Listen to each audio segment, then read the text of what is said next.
السلام علیکم، بسم اللہ والصلاۃ والسلام علی رسول اللہ۔ سوال آیا ہے کہ کسی کو دعا کے لیے کہنا، کیا یہ صحابہ کی سنت ہے؟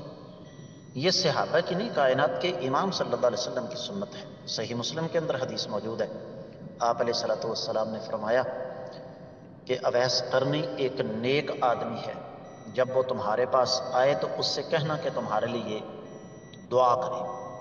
تو اس سے پتہ یہ چلا کہ یہ تو کائنات کے امام صلی اللہ علیہ وسلم کی سنت ہے، یہ صحابہ کرام کی نہیں۔ صحابہ کرام تو بعد میں آتے ہیں، تو اس لیے یہ باقاعدہ جو ایک شرعی وسیلہ ہے اس کی تیسری قسم ہے۔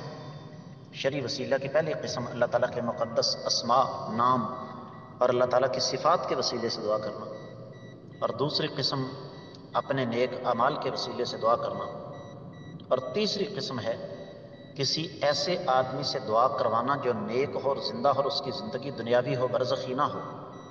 تو اس لیے کسی سے یہ دعا کروانا باقاعدہ طور پر یہ ایک شرعی حکم ہے۔ امید ہے کہ آپ کو سمجھ آ گئی ہوگی۔ واللہ اعلم۔